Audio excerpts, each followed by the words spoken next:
Hi everyone, welcome to my channel. I'm Birgit from Koba.Siani and welcome to this new video here. Thank you for watching. And before we really start into the video, please don't forget to subscribe to my channel here and leave me a thumbs up on this video here if you like it.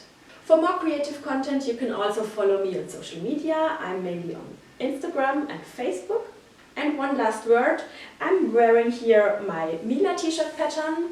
The version with one chest piece here. Another option is to sew it with 2 cups, like this sewing sample here. If you like this pattern, you can get yours in one of my shops. The links you will find below this video here. But today's sewing video has nothing to do with one of my patterns. It's about thrifting and how to adapt jeans to your body shape. I thrifted a new pair of jeans, this here, and I have to say, when I'm thrifting jeans, there are different aspects which I pay attention to, and the fit is not the most important one.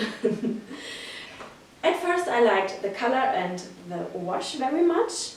The fit is not perfect, I'll show you soon, but I saw the potential and I thought I can make these perfect. So let me wear the jeans at first. As you can see, it is perhaps one size too big for me, but in any case I didn't want the jeans to be too tight on the hips, so I think I'll just reduce the width here at the waist so that the fit is really very high. And then the legs are too long, so I will also shorten the legs. Of course, by keeping the original hem. This is very important when shortening jeans. Okay, let's start into the project. Have fun! It's really incredible what you can thrift. As you can see, the jeans has never been worn. It's totally brand new and just waited for me. At first, I had to measure exactly how much width I wanted to reduce at the waistline. This pleat at the waistband, which I'm measuring now, was 2.5 centimeter deep. This means 5 centimeter in total had to be reduced at the waistband. Then I also pinned the hem in the length I wanted to have. Of course, here I had to take care that I do this with the correct position of the waistband. As I don't plan to wear these jeans very often with heels, it's okay to just determine the length as floor length without wearing shoes. I started the alteration at the waistband. At first, the linking seam of the waistband in the back has to be ripped. In this case, the area between the belt loops at the left and the right will be enough. I just need enough access to build the darts later.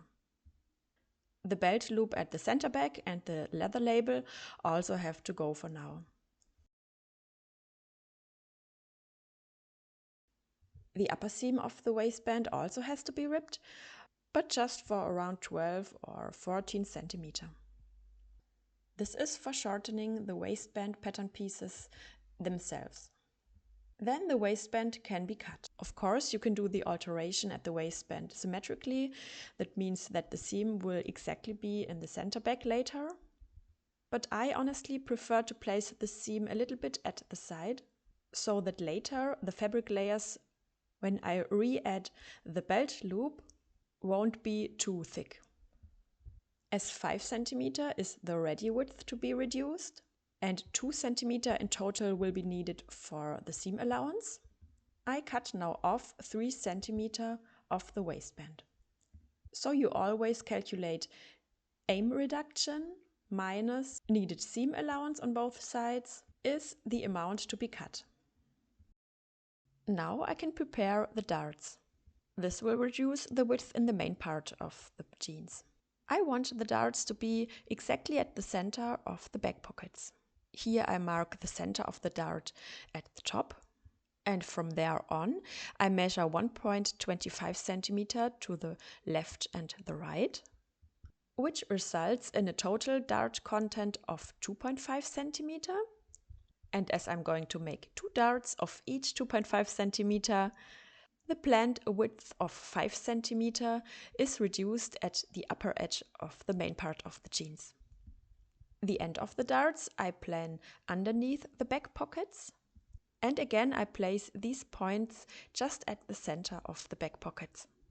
Then I can put the jeans on fold with the 2 points at the top aligning and the point of the end of the dart exactly at the folding line. Like this, I pin the fabric and the darts are already prepared. Please make sure that the fabric of the back pockets is not included in this dart seam. Afterwards, I also pin the ends of the lower and upper waistband back together. Of course, without the folds that might be in the fabric. Please unfold each end of the waistband and pin the edges together. We'll fold in the seam allowance back in later. Then I sew the darts. As always for darts, I start at the top edge, at the markings there, and I sew in a straight line down to my marking of the end of the dart.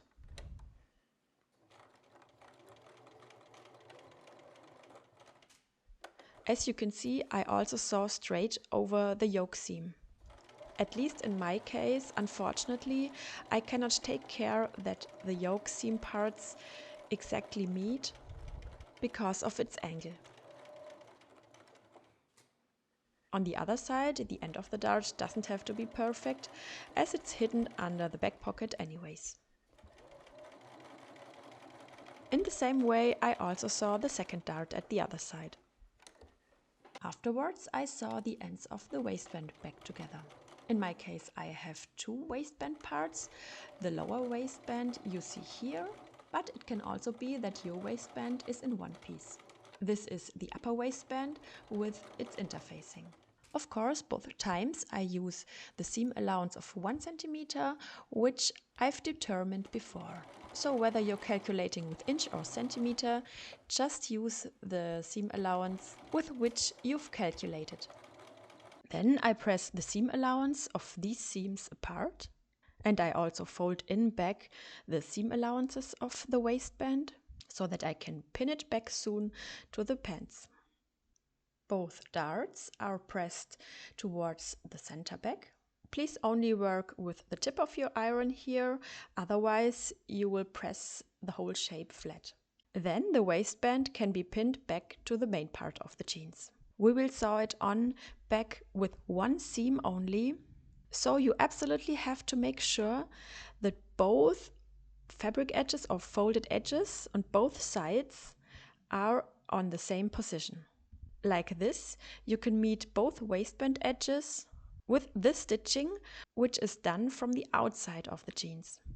But if you prepare everything well with pins, this should be no problem. Here I'm closing at first the upper edge of the waistband, and here too I have to take care that I stitch through all the layers. Next comes the waistband linking seam. With this seam now you have to meet both the inner and the outer waistband. As you can see, I take my time, but with the pins it's not that complicated. When the waistband is back on, I can stitch on again the belt loop at the center back. Here, with all the fabric layers, you really need a thick denim needle. Please also make sure that you stitch on the belt loop with a little bit of ease, so that your belt has enough space. You can see this also on the other belt loops. Then I quickly change my sewing thread to a matching color and I stitch back on the label. This is now the last step concerning the waistband area. Now we can move on to the hem. At first, I measure how much length in total I want to reduce, and this amount I divide into 2.